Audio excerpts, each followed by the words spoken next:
Obrigado por esse seminário fantástico de vivência e convivência e revivência.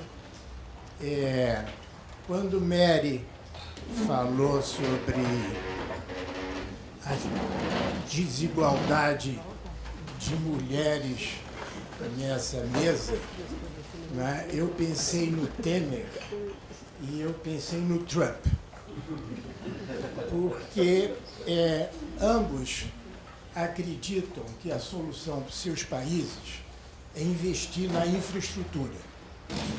Né? Tanto Temer quanto Trump atualmente se propõem a resolver o problema dos seus países na infraestrutura. Então, eu peguei essa ideia da infraestrutura e eu pensei o seguinte, quem é a minha infraestrutura? Tá? Então, o que eu estou apresentando aqui é a superestrutura do meu pensamento. A infraestrutura minha é Viviane. Então, eu peço que ela venha se sentar aqui, porque sem a minha infraestrutura não teria esta palavra. Então, eu achei que você devia vir sentar aqui.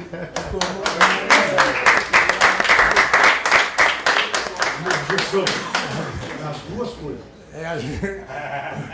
O Jobim diz que ela é a melhor parte do casal, o que eu concordo desse negócio todo. Então, essa é a minha primeira homenagem. Mas tem uma segunda, que é o seguinte, Falcão, em geral, as pessoas pensam que Falcão vive no ar. Mas, às vezes, Falcão aterriza. Não é? Eu vou aterrizar na Inglaterra, em Heathrow, eu vou aterrizar em Congonhas e eu vou aterrizar em Ilhabela. E, ao aterrizar em Ilhabela, eu não posso deixar de pedir a vocês um aplauso entusiástico para a Sônia e para o Técio.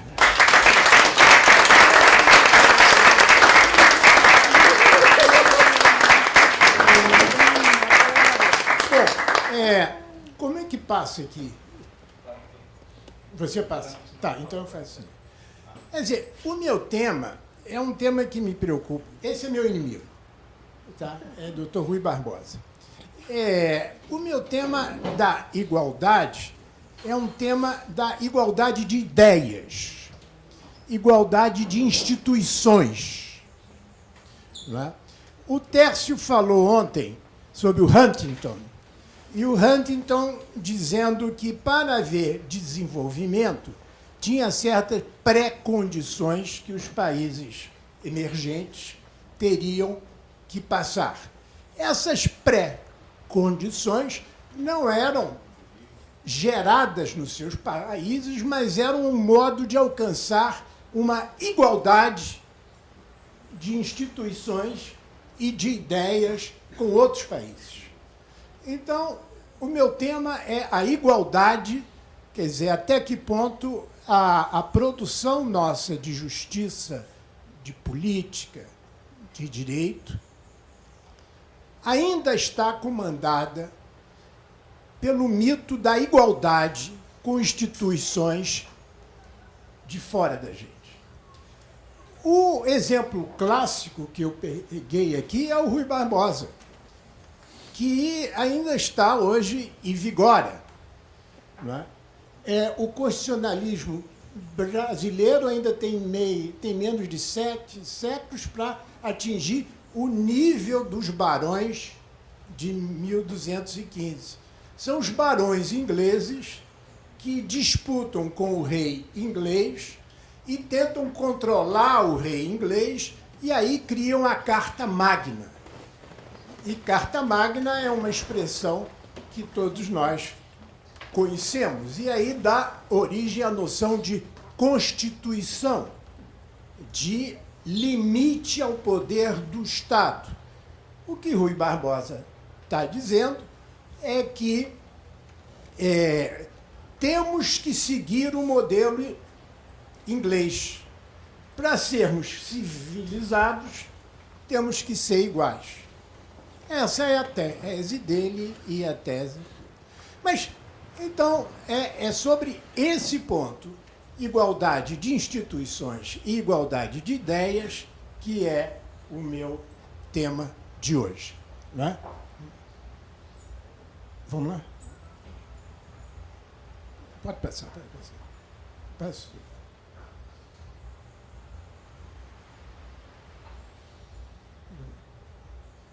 Bom, a Carta Magna passou a ser o principal produto de exportação americana, inglesa, para o desenvolvimento da democracia e do Estado de Direito, rule of law. Não, aí volta.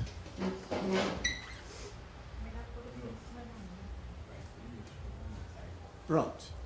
A tal ponto da importância desse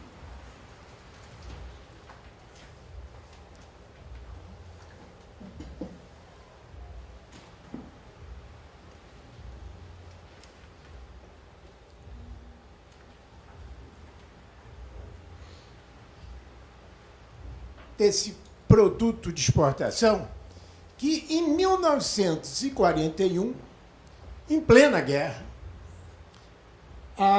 para o Prime Minister, que era Winston Churchill, a sugestão é que se dê aos Estados Unidos uma cópia da Carta Magna e que isso reforçaria a presença cultural, jurídica, institucional da Inglaterra,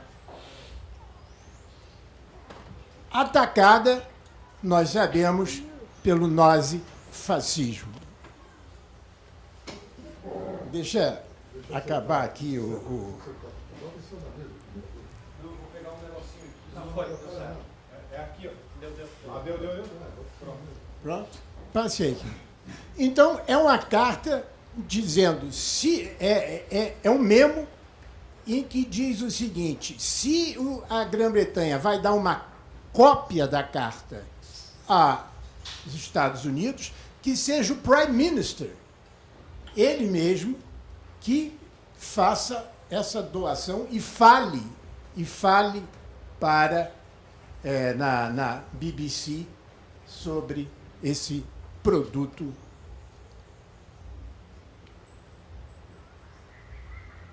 Pode passar.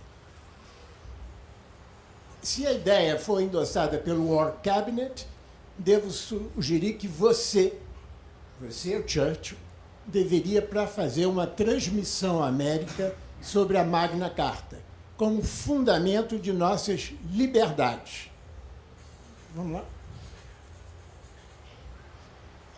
Em 1947, o mesmo tema volta, que é se criar um Dia Mundial da Magna Carta, que é o Dia Mundial das Liberdades, do controle do poder, etc. E tal. E aí,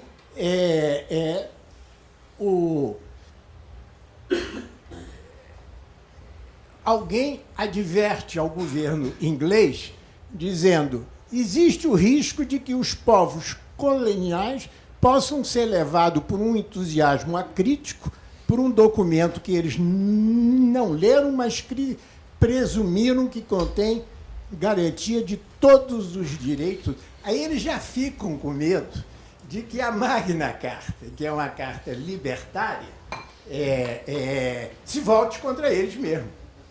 Então, não somente a Magna Carta, mas a interpretação da Magna Carta passa a ser, tem que ser iguais.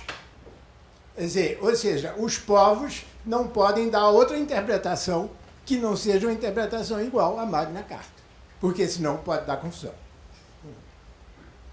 Isso aqui, evidentemente, é England against France, né? Então, é um folheto, para os senhores verem, que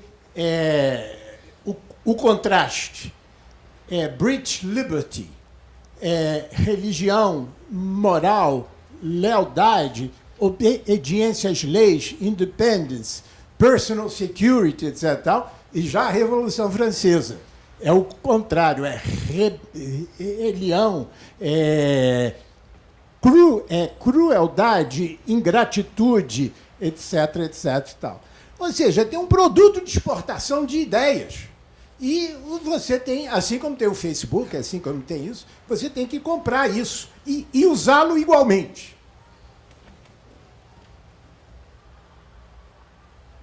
A Magna Carta, aí eu comecei a pensar o seguinte, mas será que a gente importou? A gente importou essa ideia. Mas importou da mesma maneira? Ela tem a função igual? Ou a gente importou diferentemente, onde você fez a diferença entre diferenciação, diversidade e igualdade. Quer dizer, qual foi o caminho da igualdade? Não, mas da diferenciação nossa. O que é a Magna Carta?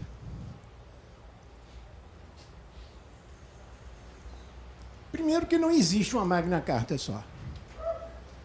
Então, se fala de Magna Carta, mas houve pelo menos 1, 2, 3, 4, 5, 6 Magna Carta, que foram diferentes. Então, a gente pensa que existe uma, mas não existe. Cada uma tem textos distintos. Vamos lá. A de 1215 é que tem esse conjunto que passa a ser o principal produto de exportação inglês. O que é esse conjunto? Vamos lá. Devido ao processo legal, nenhum homem será homem livre será capturado ou aprisionado ou desapropriado ou declarado, exceto pelo julgamento legítimo de seus pares e pela lei do seu país. É aí que começa a criar... Vamos. Também, dentro dessa mesma ideia,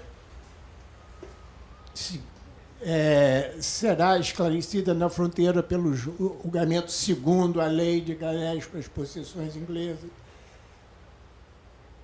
Legalidade, todas as multas lançadas por nós injustamente contra a lei do paraíso e todas as penas prescritas injustamente contra a lei do país serão internadas. Quer dizer, é o rei?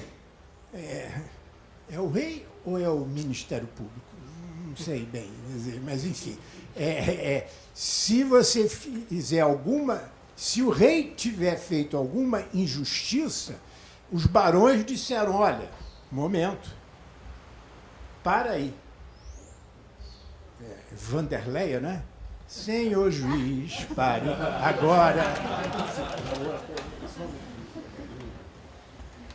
Acesso à justiça. Passe. Liberdade de locomoção. Bom, mas não é só sobre isso a Magna Carta. Eles fizeram um recorte. Quer dizer, a realidade da Magna Carta é mais do que esse recorte. E aí já está um ponto. No produto de exportação, o resto da Magna Carta está esquecido. Exemplo, sobre mulheres. Uma viúva, após a morte do seu marido, receberá o seu dote. E ela pode permanecer nessa casa. Nenhuma viúva será obrigada a casar-se enquanto não desejar, desde que não se casará sem um consentimento real. Quer dizer, não podia se casar livremente. Aquilo você tinha judeus. Os judeus eram os principais credores naquela época. Então, eles limitam a extensão do crédito. Está na Magna Carta. Racismo, o que é isso? Não sei o que é. Mas isso está na Magna Carta, mas isso não está no produto de exportação.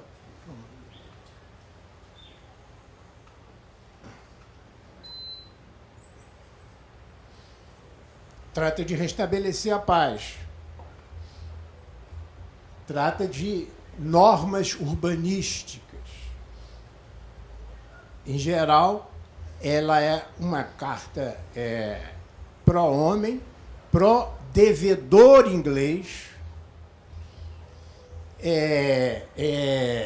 e pró-urbanização com os proprietários.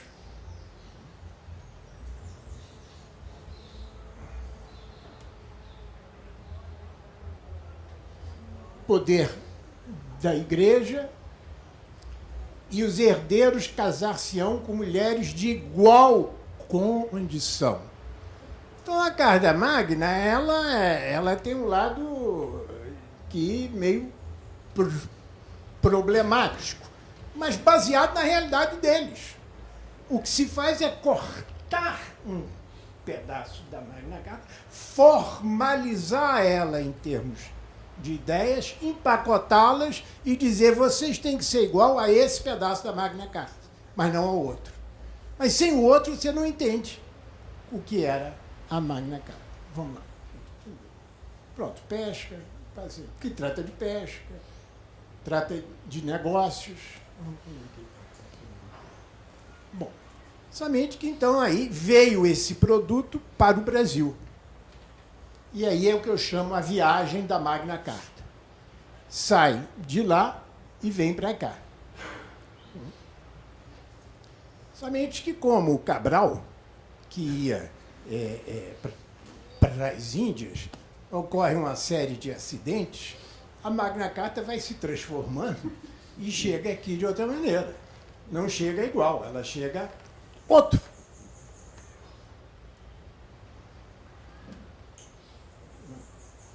Então, o que sai de lá chega aqui com consumo diferente. Em Portugal, eu fiz uma pesquisa, eu estive lá agora, e me impressionei porque a gente fez uma pesquisa extensiva na jurisprudência, nos jornais, etc. Tal. Eles não citam Magna Carta. Eles não têm a ideia de Magna Carta. Eu pensei que essa ideia fosse universal. Não é. Em Portugal, não citam. Tá certo? Em compensação, só 23 resultados. Vamos passando. Em compensação, no Brasil, são 117 mil resultados em decisões monocráticas, 168 mil no STJ, STF com STJ só, é mais de 190 mil vezes que se cita o conceito de Magna Carta. Então você tem. Agora, mas não é de Magna Carta como tratado de paz, porque ele, no fundo, foi um tratado de paz. Então, tem uma. Quer dizer, ele sai um produto e chega outro. Sai uma ideia e chega outra. Sai uma instituição e chega outra. Vamos lá?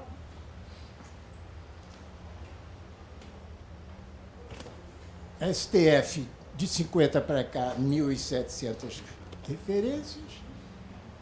Bom, aí eu fui ver como é que a Carta Magna é citado no dia a dia do Brasil. Então, a carta de 1824, que foi outorgada por Dom Pedro I, não foi uma negociação de paz, não foi um tratado de paz. O Dom Pedro I diz: eu quero uma carta que seja digna de mim.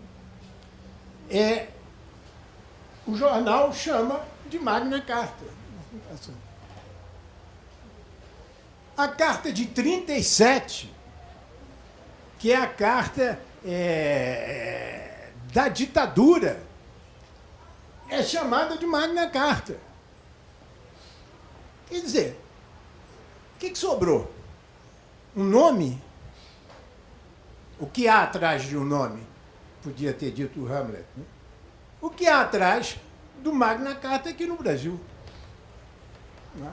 Porque não é um tratado de paz e nem é mais o conjunto de princípios do rule of law, que era o que os ingleses pretendiam. E isso eu vejo em tudo. Na Carta de 67, também é chamado como Magna Carta, Carta Militar. Vamos. Os livros doutrinários, a mesma coisa. Bom, aí, se tiver algum amigo ou alguém que dê nas suas aulas esses manuais, por favor, vocês me desculpem, mas é a evidência da realidade. Bom, e aí, hein? Tem mensagem sobre... Vamos fazer. No Senado, decisões do Supremo, nos manuais. Então, Carta Magna para aqui serve para tudo e passa a ser um empty brand. Então, você traz um set of principles, você traz uma realidade, e quando essa realidade chega aqui, ela é um empty brand que tem que ser preenchido pela desigual situação econômica, história e jurídica que nós vivemos aqui. Aqui, Supremo, Correio... Enfim, eu tenho uma boa base empírica. Então, o que nós estamos vendo é o clássico do Roberto Schwartz, que é o seguinte: ideias fora do lugar. Mas essas ideias estão fora do lugar, mas são indispensáveis para manter algum tipo de pretensão de igualdade e para mobilizar a nossa elite ou aqueles que aplicam o direito ou teorizam sobre o direito. Então, mas no fundo,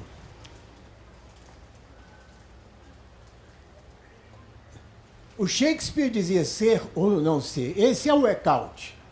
Só que isso vem para a tribo tupi. Então, é tupi or not tupi. Isso se aplica também às nossas instituições, que é a antropofagia. A antropofagia de ideias. Você come a igualdade para que ela se adapte à desigualdade. Esse aqui é o ponto. Então, termino aí. A gente, em nome de um tratado de paz, em nome de um recorte histórico, a gente traz um brand. Quase que um branding, né? Porque isso e isso é uma constante na vida jurídica brasileira. Inclusive agora, e não posso encerrar sem uma analogia pela observação que o doutor White fez sobre que a vida é muito morna e a gente precisa de emoções e aí tem a rede social tem um papel de deixar a vida morna, né? Menos morna, desculpe. Você sabe que nós importamos uma instituição, canibalizamos essa instituição, e foi o Rui Barbosa quem fez isso, né? Demos um outro significado à instituição e pensamos que é a mesma instituição. E aí eu pensei o seguinte: quem deixa a vida menos morna hoje é o Supremo.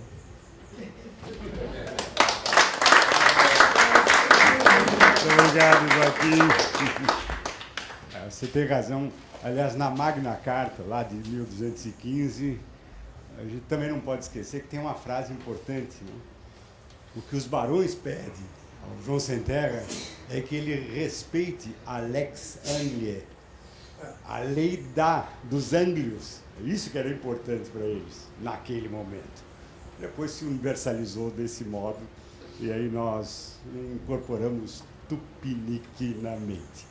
Bom, alguém quer fazer alguma pergunta? Celso. Rui Barbosa estava lutando. Microfone. Um momentinho. Tem que gravar. Floriano tinha uma ideia no lugar. Era o Rui Barbosa tinha uma ideia bem no lugar, que era uma maneira de usar a Magna Carta contra Floriano Peixoto. Ele tinha toda a razão. Esse é um pequeno detalhe. Mas a Magna Carta deixa de ser uma realidade e passa a ser um argumento, um instrumento de sedução.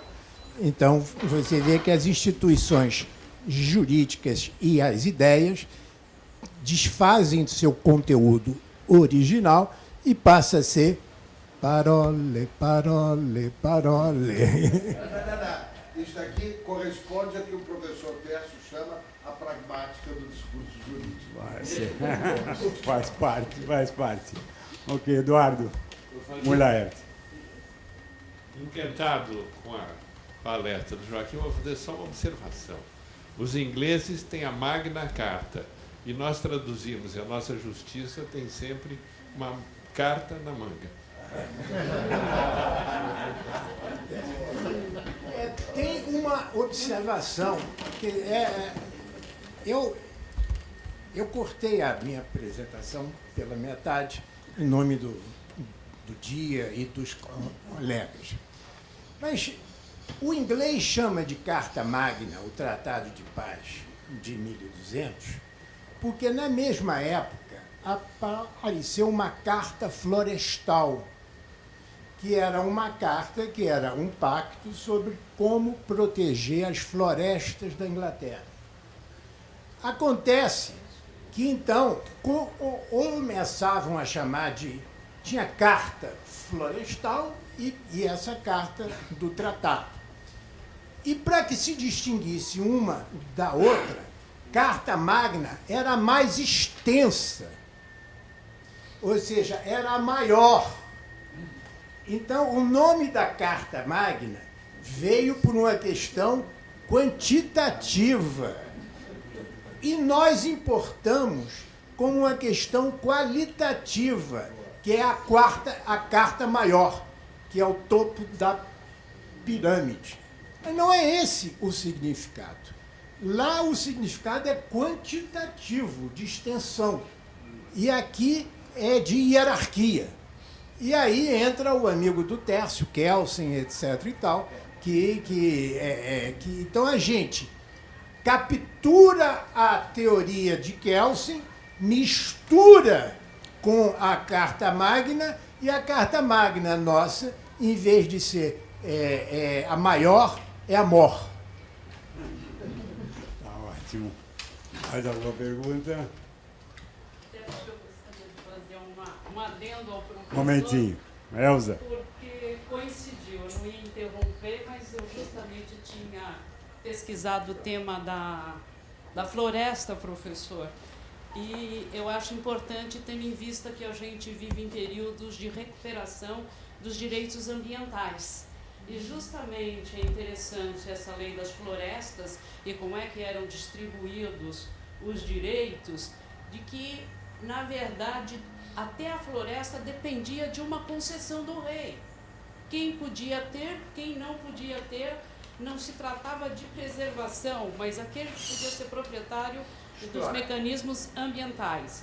E aí vem essa questão que é interessante. Era o meio de determinar quem é o sobrecarregador, estimar as áreas de acres do common em questão, determinar quantas paróquias, vilas ou vilarejos têm um common lá, e qual a extensão dessa terra pertence a cada um deles, de forma a permitir a determinação do número de animais que usualmente pastam. Assim pode ser feita estimativas de quantos animais cada homem que tem um common pode manter, de acordo com a área de terra que lhe pertence, deixando pasto suficiente para animais selvagens. Se alguém tiver mais animais do que o limite calculado, ele é um sobrecarregador. Portanto, mesmo no que se trata das primeiras noções de direitos ambientais, nós percebemos efetivamente as desigualdades para se estabelecer as áreas, não é? Agora você veja a evolução, já que você tocou nesse tema ambiental, você veja a evolução. Nós chamamos de civilizatório, vamos dizer, esses princípios que você mencionou bem e está na Carta das Florestas, que é a mini carta. Tem a mini carta e tem a magna carta. Bom, mas aí agora terá sido um avanço, se for, é muito vinculado à realidade nossa. Mas a teoria e a visão jurídica de gestão é maluquice. A Carta do Equador concede às florestas direito subjetivo. Direito subjetivo. O direito não é nem da comunidade, é um passo além. É o direito da flora e da fauna. Mas para essa realidade de lá é tido hoje como... Quer dizer, o que talvez seja um avanço consentâneo com o real nosso, com certeza é maluquice, como Jobim diria, cucaracha, alguma coisa assim. Muito obrigado, Elza. Bom, apenas para lembrar, o Código de Hammurabi, que é bem anterior a esse, 80% a 90% discute problemas de distribuição de áreas de cultivo. Mas ele começa com uma frase: o rei está aí para que o forte não oprima o fraco. Bom, muito obrigado, Joaquim. Vamos para o próximo.